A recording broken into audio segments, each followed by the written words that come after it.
안녕하세요. 목사님, 사모님, 성도님들 반갑습니다. 오늘은 마지막 6번째 세미나입니다. 한국에서 시원시원스럽게 공개적으로 상담을 많이 하시는 법륜 스님께서 상담하신 상담 내용 하나를 소개합니다. 남편에게 아주 한이 많이 맺힌 어느 할머니가 스님에게 이렇게 질문을 합니다. 내가 너무 이기적이고 악한 남편을 만나서 평생 고생을 많이 하였습니다. 남편은 임정하기 직전에도 어린 자식들 걱정을 하지 않고 자기 아버지를 염려하고 세상을 떠났습니다. 지금도 그 남편만 생각하면 속이 뒤집어지고 마음이 너무 괴롭습니다. 다음 생애에 절대 그 남편을 다시 만나고 싶지 않습니다. 자식도 잘 안 되고 마음은 이렇게 괴롭고 저를 평생 괴롭힌 그 남편을 저승에서 다시 만나고 싶지 않은데 어떻게 하면 좋을까요? 라고 스님에게 할머니가 질문을 했습니다. 스님이 이렇게 대답을 합니다. 남편 때문에 한이 많이 쌓였다는 말씀이시죠. 그 못된 남편을 저승에서 다시 만나고 싶지 않다고 하셨죠. 그럼 내가 가르쳐주는 기도문 따라서 하실랍니까? 라고 스님이 할머니에게 질문을 던집니다. 그리고 스님이 이렇게 이제 기도문을 가르쳐주기 시작합니다. 당신은 좋은 사람이었습니다. 내가 성질이 나빠서 당신이 고생하였습니다. 그래서 먼저 갔습니다. 용서해 주십시오. 다음 생에 만나면 제가 잘 모시겠습니다. 스님이 할머니에게 이렇게 기도문을 가르쳐 줍니다. 그런데 할머니가 본인이 원했던 기도문이 아니잖아요. 그러니까 할머니가 기도문을 따라서 하지 않으십니다. 스님이 할머니가 다시 이야기합니다. 아니, 자식도 잘 안 되고 남편이 밉고 그 남편 다시 만나고 싶지 않다면서 왜 따라하지 않으십니까? 마음의 한을 풀고 자식이 잘 되게 하려면 기도문을 따라 하라고 스님이 다시 이야기합니다. 아이고, 저렇게 내 말도 안 들으니 남편 말은 얼마나 안 들었을꼬. 얼마나 남편 부하를 나게 만들었을꼬. 할머니, 자식 잘 되게 하고 싶어요? 진짜 그 못된 남편 다음 생에 다시 만나고 싶지 않아요? 그럼 따라서 해요. 할머니가 한참 동안 눈물을 쏟다가 결국 기도문을 따라서 합니다. 제가 그 스님이 한 맺힌 할머니하고 상담하는 것을 보면서 제가 그 스님의 지혜를 발견하였습니다. 스님이 할머니의 한을 푸는 방법, 자식이 잘 되게 하는 방법을 무엇이라고 가르칩니까? 우리는 내적 치료에서 내게 피해를 준 사람을 용서하는 것을 많이 이야기합니다. 더 중요한 것은 사실 나를 피해자로만 보지 않고 나도 가해자였다고 인정하고 내가 그를 미워한 것에 대하여 용서를 구할 때 사실은 내 마음의 상처가 온전히 치유되는 것을 불교에서도 그런 모습으로 가르치는 것을 제가 법륜 스님의 상담을 통해서 볼 수 있었습니다. 가끔 어떤 젊은 사람들은 결혼하기 전에는 너가 아니면 세상에 살 의미도 없고 가치도 없다고 이야기합니다. 그래서 너가 아니면 죽겠다고 이야기를 합니다. 부모가 그렇게 뜯어말리는 결혼을 강행해서 결혼을 합니다. 그런데 결혼하고 얼마 시간이 지나면 이번에는 너 아니면 못 살겠다고 했던 그 사람을 가리키면서 내가 너 때문에 죽겠다. 내 인생의 불행이 너로부터 시작된다. 라고 그렇게 말합니다. 왜 우리의 결혼 생활은 행복하지 못할까? 왜 우리의 결혼 생활은 행복하지 못할까? 첫 번째로 우리가 죄인이라서 그렇습니다. 우리가 죄인이라서 그렇습니다. 우리는 사랑해서 결혼한다고 말합니다. 네, 결혼의 목적이 정서적 욕구, 또 성적 욕구, 안정성의 욕구, 자손 번식, 소속감을 위해서 우리는 결혼합니다. 이 모든 것이 사실 다 나를 위한 것입니다. 전혀 이것들을 이기적이라고 생각하지 않는데 사실은 아주 이기적입니다. 나의 이런 요구들이 배우자를 통해서 채워지기를 원합니다. 만일 채워지지 않으면 그 배우자를 평생 원수처럼 여기고 고통스럽게 살아갑니다. 그러면서 말하기를 대부분 성격 차이라고 그렇게 이야기하면서 갈라서기도 하고 또 뭐 이렇게 그렇게 사는 것을 봅니다. 짐 콘웨이라고 하는 분이 중년의 위기라는 책을 저술했습니다. 근데 그분이 사랑을 정의하면서 이렇게 말합니다. 사랑이란 섹시한 감정이 아니라 피차 잠재력의 온전한 실현을 돕는 것이다. 참사랑은 상대의 유익을 위한 희생이다 라고 사랑의 정의를 이야기했습니다.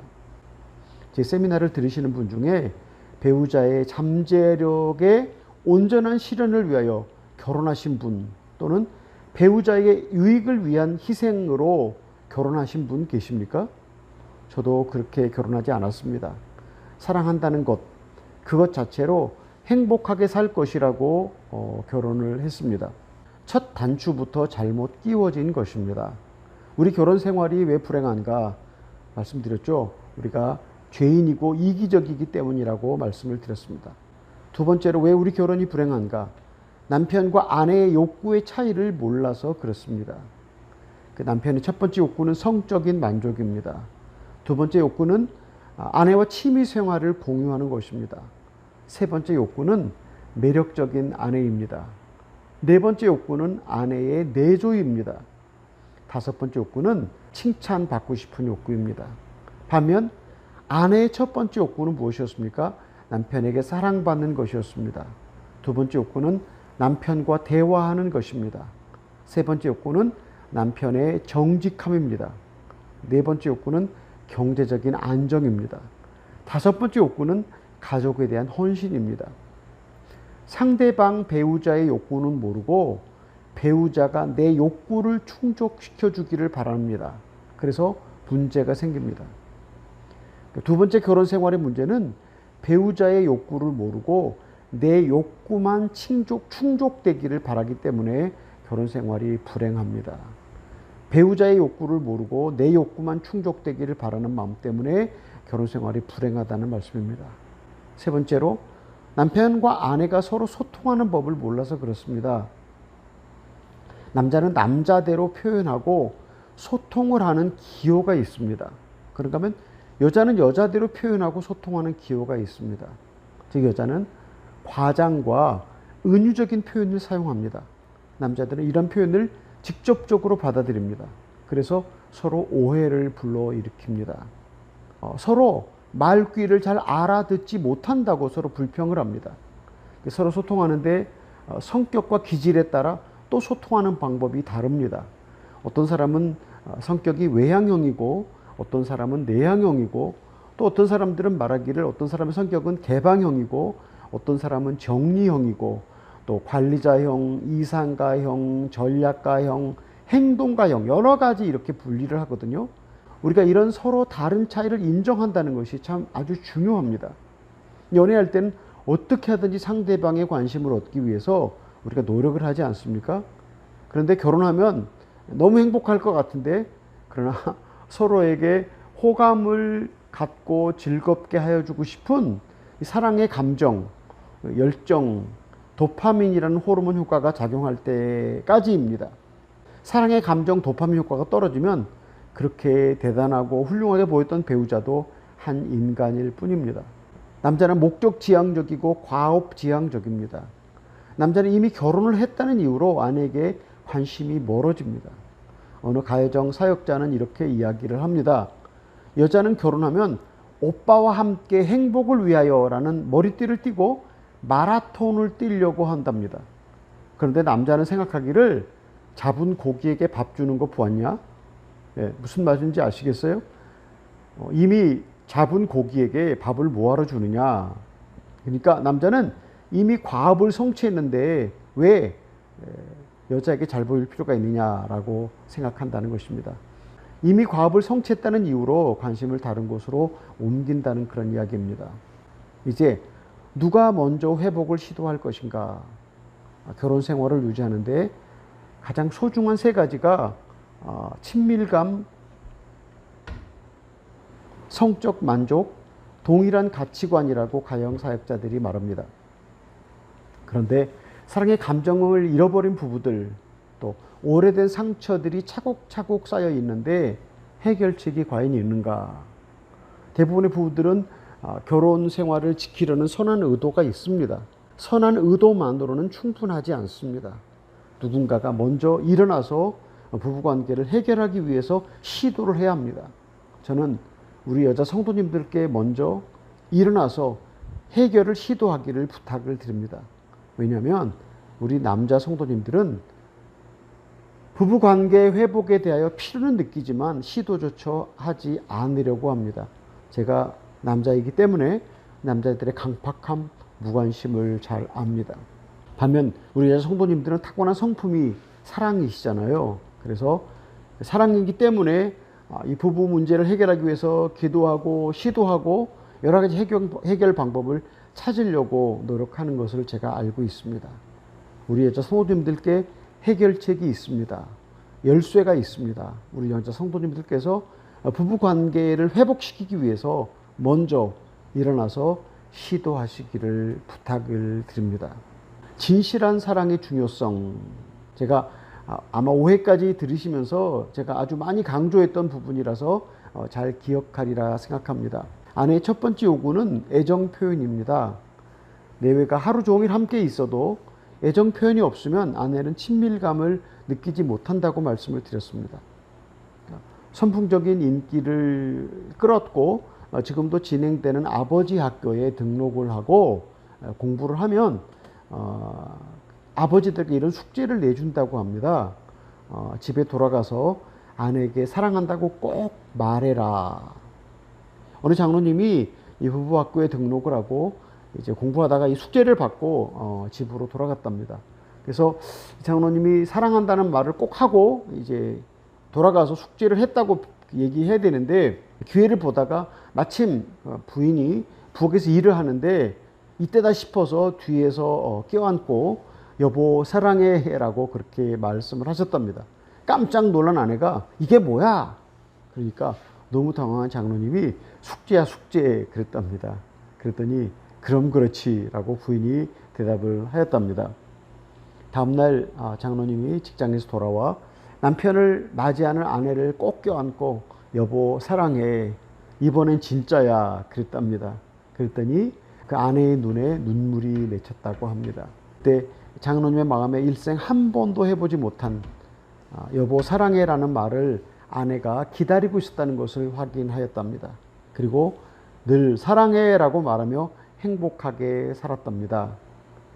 남자 성도님들, 여러분의 아내도 사랑해 라는 이 말을 듣고 싶은 여자일까요? 아니면 여러분의 아내는 사랑해 라는 말을 듣고 싶지 않은 그런 사람일까요? 마가레트 대처라고 하는 영국 수상을 지난 철의 여인이라고 불려졌던 그 여자가 남편을 필요로 하는 여인이었을까요? 아니면 아닐까요?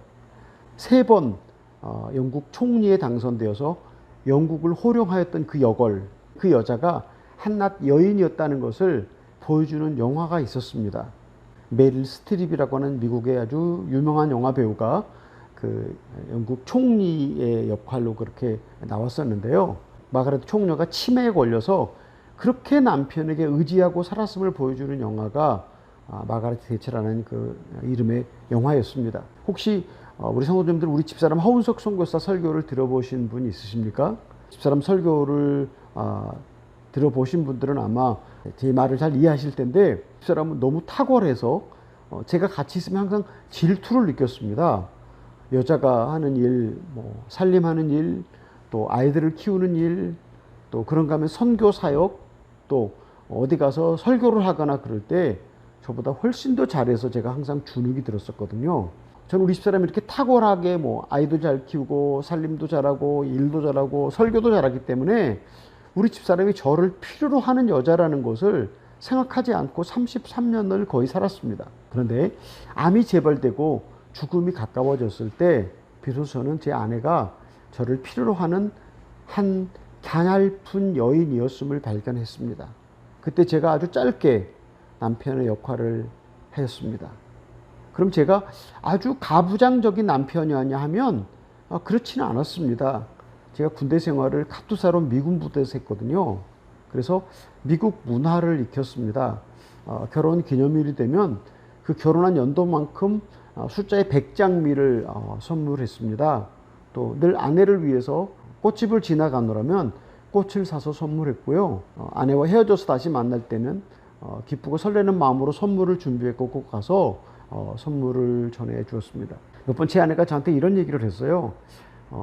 당신만큼 잘하는 남편이 또 어디 있겠냐라고 말을 했습니다. 근데 제가 미국 문화의 껍질을 알아서 사실은 그랬던 것 뿐입니다. 제 아내가 비로소 세상을 떠날 때 나는 아내를 사랑하지 않았고 나 편하자고 또 내 필요를 위해서 아내를 이용했다는 사실을 제가 발견했습니다. 우리에게는 모두 맡겨진 역할이 있지 않습니까?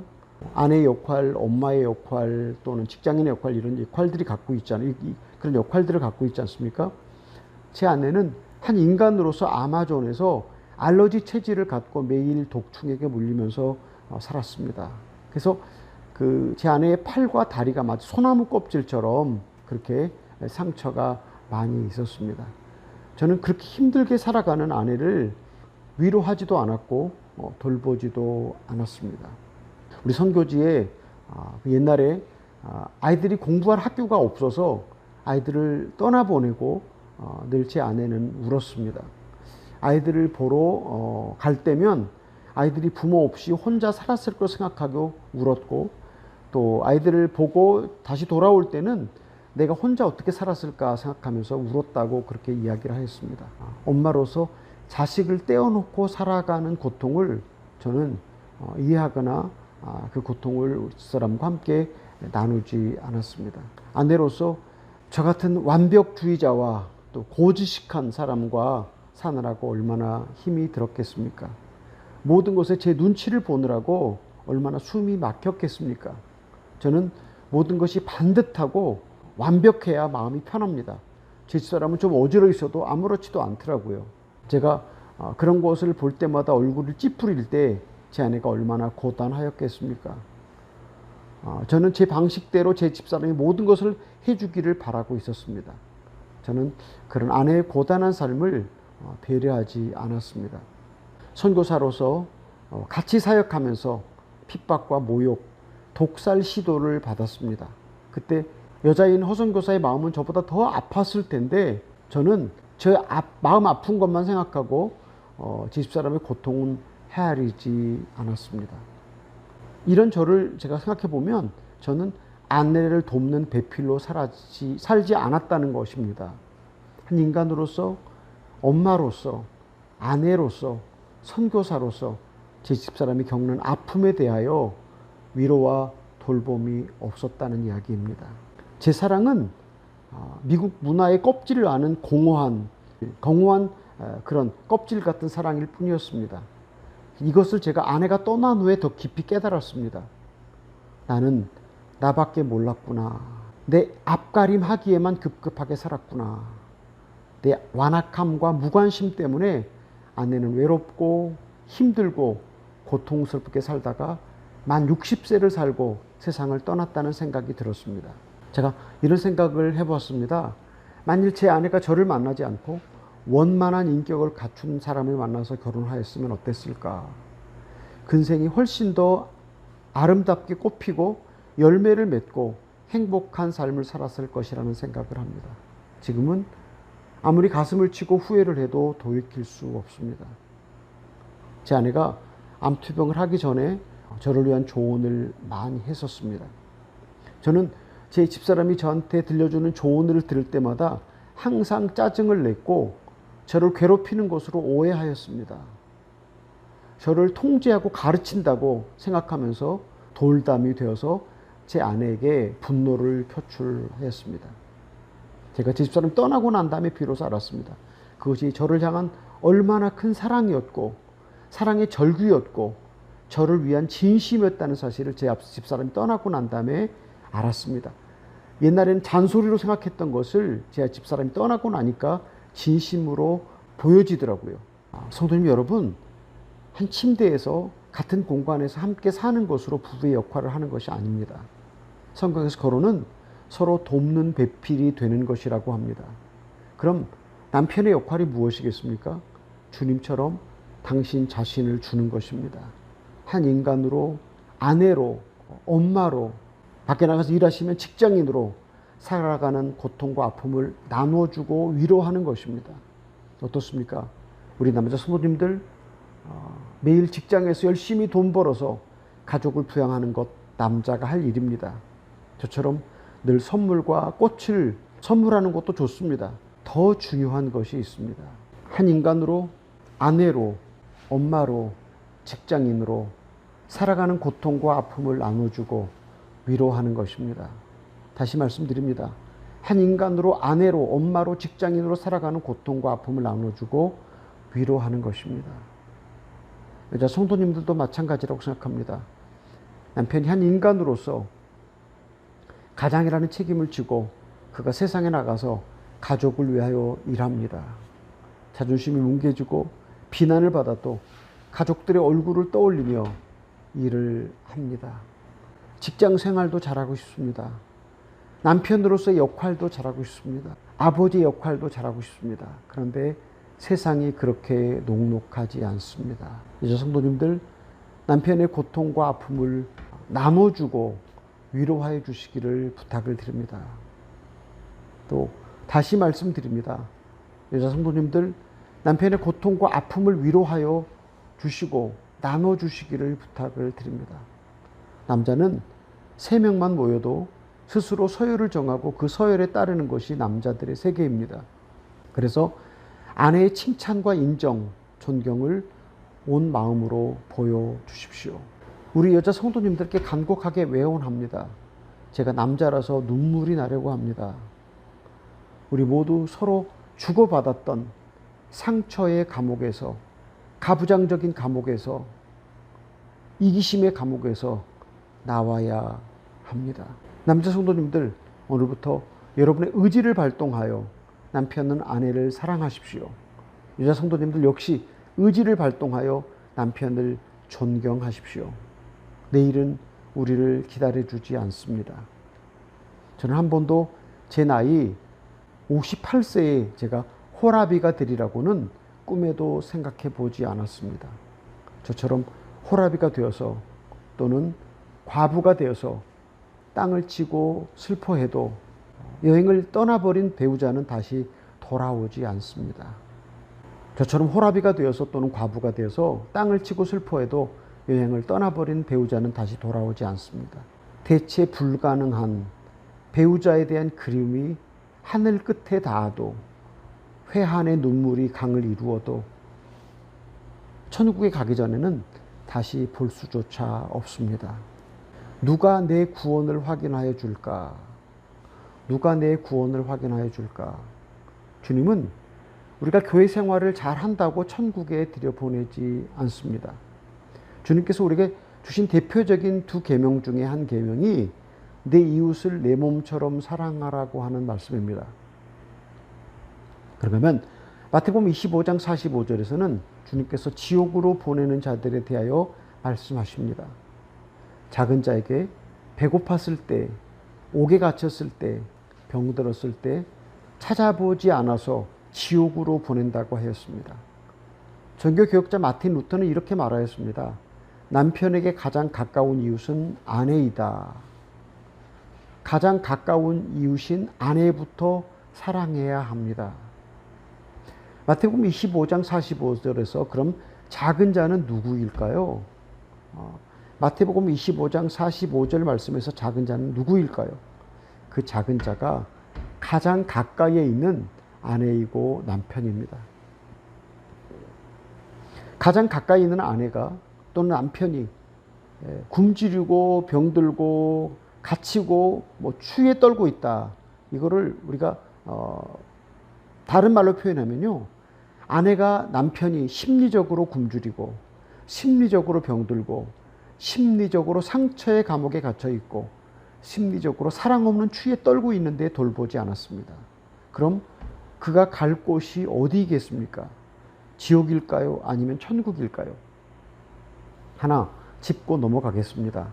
주님은 우리가 교회 생활을 잘한다고 천국에 들여보내지 않으신다고 말씀을 드렸습니다. 종교인으로 살지 않고 성도로 살아야 한다고 하는 말씀입니다. 절대로 교회 생활하지 말라는 이야기가 아닙니다. 교회 생활을 잘해야 합니다. 그러나 그래서 제가 오해하지 마시라고 말씀을 드리는 것입니다. 제가 설교 전에 세미나 시간에 말씀을 드렸습니다. 하나님 우리를 부르신 목적은 행복이 아니라 거룩이다. 하나님 우리를 결혼하게 하시는 목적도 거룩입니다.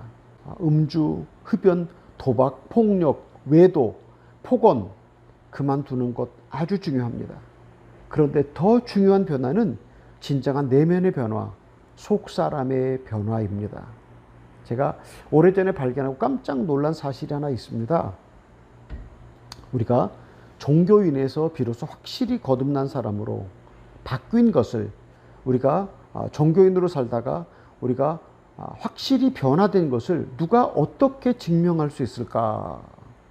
우리가 교회 모임 잘 참석하고 교회 사역 잘하고 헌금 생활 잘하고 또 전도 생활 잘하고 사회에서 좋은 증거를 가지는 것이 다 교회 생활과 연결되어 있습니다.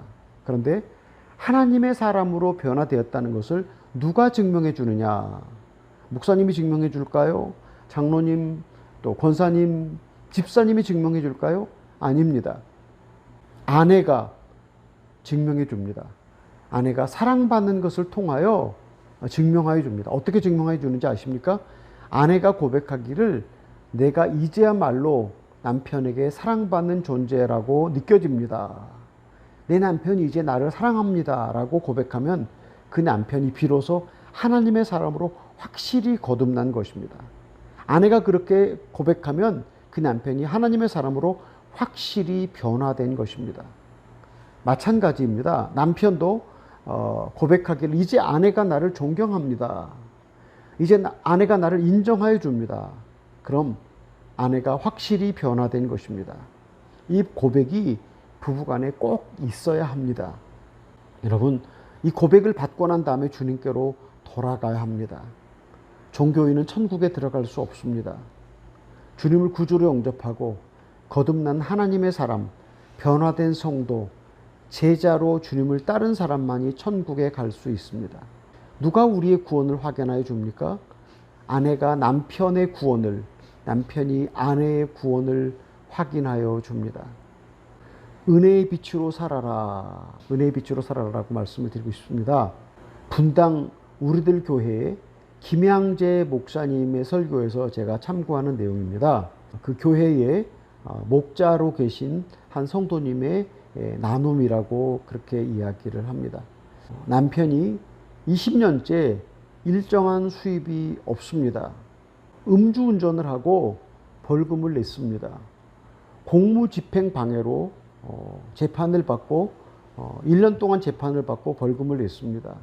늘 그렇게 수입이 없는 남편이 내게 돈을 달라고 해서 짜증이 납니다. 남편은 밤에는 술을 마시고 낮에는 잠을 잡니다. 이 남편이 구원받고 천국에만 가면 좋겠다고 생각을 했는데 화가 났었습니다. 전에 살던 집을 팔고 지금은 내 식구가 곰팡이가 파는 작은 집에 살고 있습니다. 하나님이 돈 좋아하는 나를 회개하라고 하나님께서 이렇게 하신다고 믿습니다. 돈 좋아하는 나를 회개하라고 하나님이 이렇게 하신다고 믿습니다. 큰아들은 교회에 나오는데 직업이 없습니다. 남편과 둘째 아들은 교회에 나오지 않습니다. 이 모든 것이 내가 살아온 삶의 결론이라고 믿고 회개합니다. 이 모든 것이 내가 살아온 삶의 결론이라고 믿고 회개합니다. 성도님들, 20년째 일정한 수업 없이 아내 등골 빼먹는 남편, 그 남편이 돈 좋아하는 나를 위해서 하나님이 보내신 사자입니다라고 고백하고 있습니다. 등골 빼먹는 남편이 하나님이 나를 위해 보낸 사자라고 고백하고 있습니다. 무능력한 남편과 자식들, 쪼그라진 가정이 그가 살아온 삶의 결론이라고 받아들입니다. 이것이 주님을 아는, 십자가를 아는 사람의 고백입니다. 이 모든 고난을 하나님의 자비로 받아들입니다. 내 인생을 불행하게 하려고 저 인간이 내 앞에 나타났다. 그리고 평생 나를 이렇게 괴롭힌다. 평생 왼수다. 대부분 우리는 그렇게 생각하면서 이를 갈고 살아갑니다. 그런데 비로소 주님께서 우리의 영혼의 눈을 열어주시면 사실은 그 원수가 나를 위해 하나님이 보내신 천사고 은인이다라고 바뀌게 되는 것입니다. 그럼 원망과 불평을 그치게 됩니다. 오히려 그가 나를 괴롭히고 시험을 제공할 때 하나님께 감사하고 그에게도 감사할 수 있습니다. 가치관이 바뀐 것입니다. 어떻습니까? 하나님이 여러분의 삶을 변화시키려고 사용하시는 은인들이 주변에 여러 명 있습니까?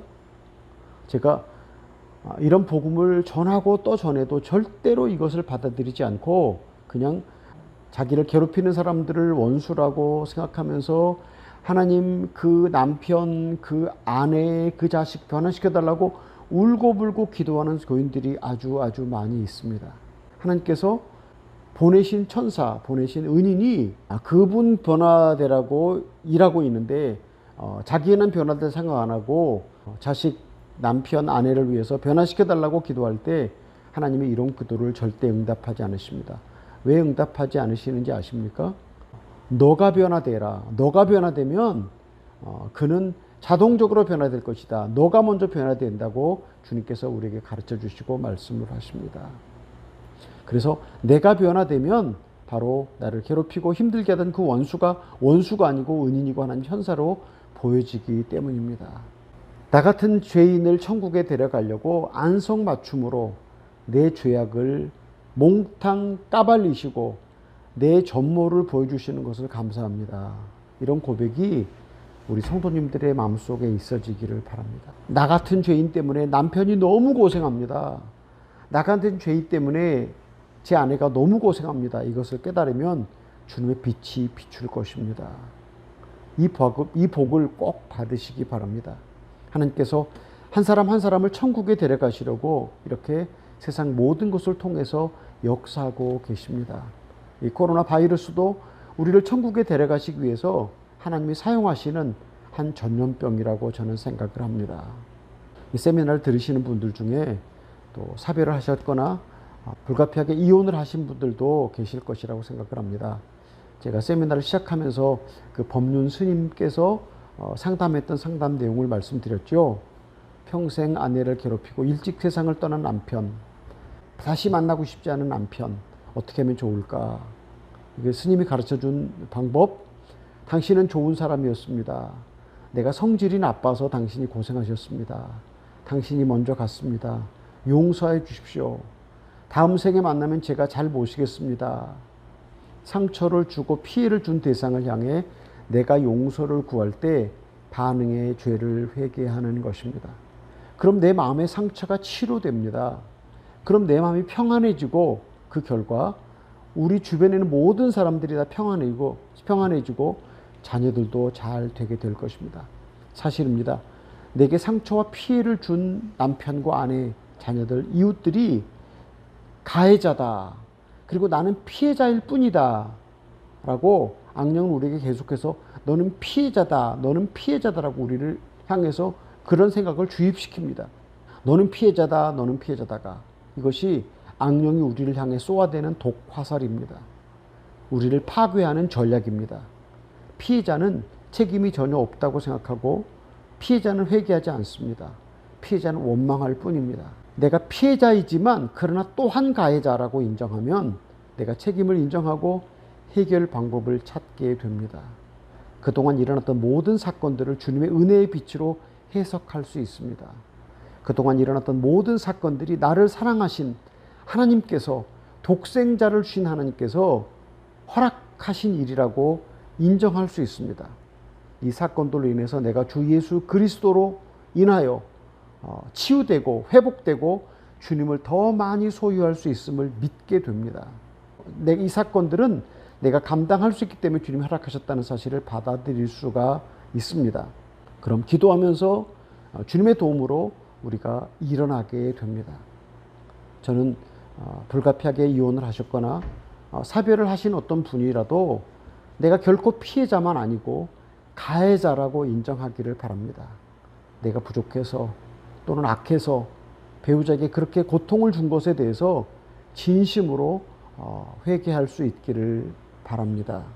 그리고 기회가 된다면 주님 앞에서 간곡히 회개하고 상대방 배우자에게 용서를 구하시기 바랍니다. 결코 다시 재결합을 이루기 위해서가 아닙니다. 주님의 뜻을 이루기 위해서입니다. 주님 안에서 내가 치유되고 회복되기 위해서입니다. 우리 성도님들 아무쪼록 은혜의 빛으로 사시기를 바랍니다. 아무쪼록 은혜의 빛으로 사시기를 바랍니다. 마르지 않는 샘물을 마시라라고 말씀을 드리고 싶습니다. 마르지 않는 샘물을 마시라. 여러 가지 이유 때문에 독신으로 지내는 분들께 이야기하고 싶습니다. 또는 사별을 하셨거나 또는 이혼을 하신 분들이라도 독신으로 지내게 되시겠죠. 사도 바울은 독신이 가진 혜택에 대하여 언급을 하였습니다. 그는 종말이 가까우므로 독신으로 거해도 좋다고 이야기를 합니다. 왜냐하면 주님과 더 친밀하고 주님만 기쁘시게 할 수 있기 때문이라고 말씀하셨습니다. 저는 이 사도 바울의 말에 100% 동의합니다. 동전에 양면이 있지 않습니까? 그 동면에 양면이 있듯이 기혼자의 장점, 또 독신의 장점, 기혼자의 단점, 독신의 단점도 있습니다. 그리스도 안에서 독신의 단점은 주님과 더 친밀하게 나가게 하는 수단입니다. 독신자가 숨막히는 외로움과 홀로 있다는 두려움, 가난에 대하여 배우자의 보살핌이 아닌 주님의 위로와 돌봄을 더 경험할 수 있습니다. 사도 바울은 늙고 병들고 감옥에 갇혀 있어도 담대하게 밖에 있는 교인들을 향해서 기뻐하라고 빌립보서에서 권면합니다. 그는 감옥 생활의 고통 그 모든 것을 초월하여서 진실로 기쁨이 충만하였기 때문에 그렇게 도전할 수 있었습니다. 그러나 저는 독신으로 계시다가 다시 결혼하는 것도 두 손을 들어서 환영합니다. 재혼을 통해서 상처가 치유되고 회복되고 행복한 인생을 사는 것도 주님의 은혜이기 때문입니다. 기혼자나 독신 우리 모두는 이 땅에서 모든 삶을 통하여 영원하신 우리의 신랑이신, 영원하신 우리의 주님이신 그 주님과 영적 결혼을 준비하는 것입니다.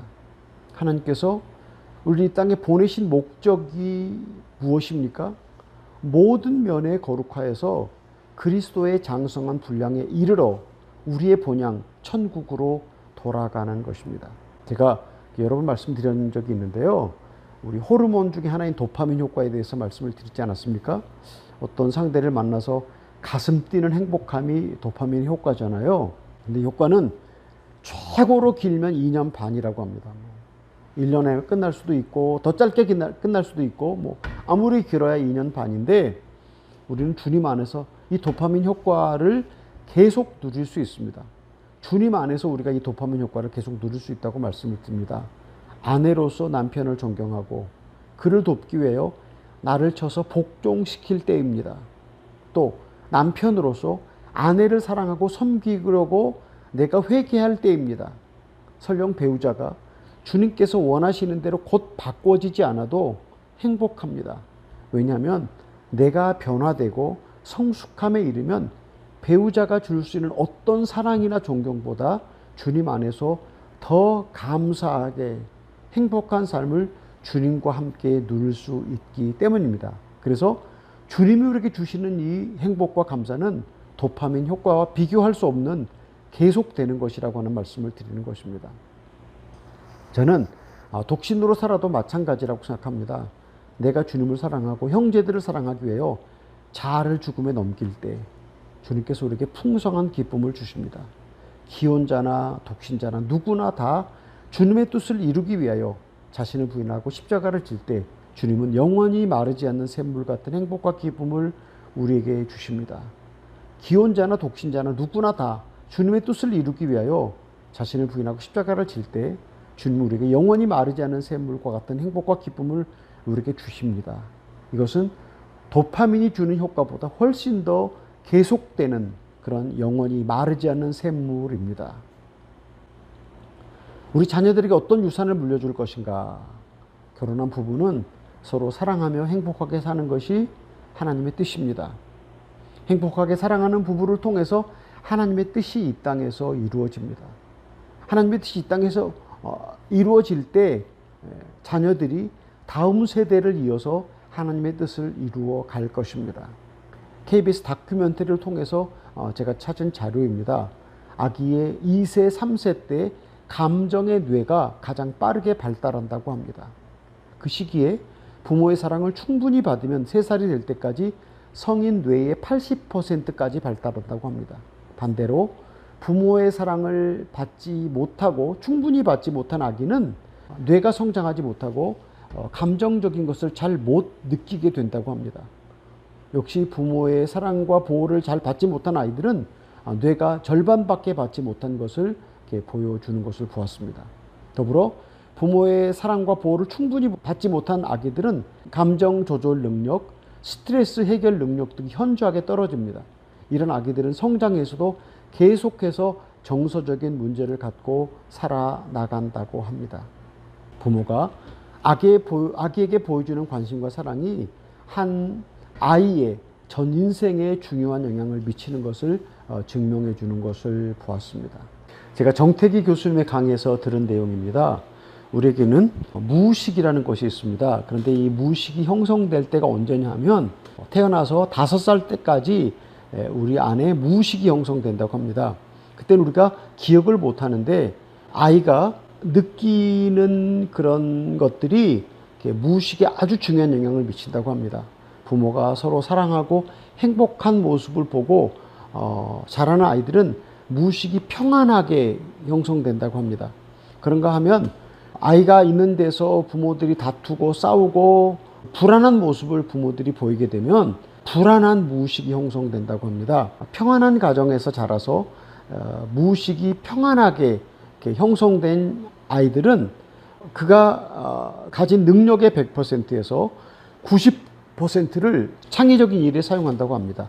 능률적인 일에 사용한다고 합니다. 그리고 10%를 불안이나 염려를 해결하는 데 사용한다고 합니다. 반면 부모가 다투고 불안하게 그 무의식이 형성된 아이들은 그가 가진 능력의 100% 중에서 90%를 불안과 염려를 해결하는 데 사용한다고 합니다. 10%만 능률적이고 창의적인 일에 사용한다고 합니다. 부모가 자식들에게 어떤 모습을 보여주느냐가 한 인생의 삶의 전반에 심각하게 영향을 미친다고 하는 것입니다. 무의식이 불안하게 형성됐을 경우에 정서적으로 많은 문제를 일으켜서 우울증에 걸리기도 하고 또 그 다음에 사회적으로 활동을 잘 못하기도 하고 여러 가지 문제를 제공한다는 것입니다. 세상에 어떤 부부도 자녀의 삶에 고통을 유산으로 물려주고 싶은 부모는 없습니다. 부모가 어떤 희생을 하더라도 자녀들에게 최고의 것을 물려주고 싶어 합니다. 부부가 다투지 않고 행복하고 서로 사랑하는 모습을 보여주는 것이 자녀에게 최고의 교육이고 가장 위대한 유산을 물려주는 것입니다. 제가 알기로 외국에 거주하는 교포 대부분이 한국을 떠난 이유가 자녀 교육이라고 그렇게 알고 있습니다. 자녀를 위하여 이민을 가신 우리 성도님들, 부부 관계를 회복하는 것이 자녀에게 제공하는 어떤 혜택보다 훨씬 더 중요합니다.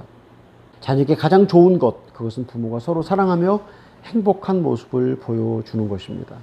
미국 미조리주 세인트루이스 대학 도서관 옆에는 두 가문 연구 결과가 벽에 붙어 있다고 합니다.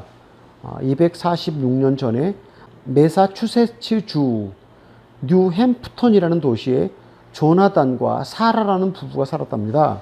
그런가 하면 약 100리 떨어진 곳에 스미스와 제니라는 부부가 살았습니다. 거의 같은 학력과 같은 경제적 능력을 가진 집안이었습니다. 두 가정 모두 다 11명의 자녀를 두었습니다. 조나단과 사라라는 이름의 부부는 조나단이 남편이고 사라가 부인인데 이 부부는 아이들 앞에서 서로 사랑하고 기도하고 성경 읽는 그런 모습을 항상 보여주었답니다. 부부가 아주 서로 화목한 그런 부부였던 것 같습니다. 그들은 자녀들에게 기도를 강요하거나 성경 공부를 강요하거나 또 공부하라고 강요하지 않았는데 그 11명의 자녀들이 어떻게 자랐는가 하면 그 부모들이 보여준 모습 그대로 그 자녀들도 자라서 부부가 서로 사랑하고 성경 읽고 기도하고 그렇게 살았다고 합니다.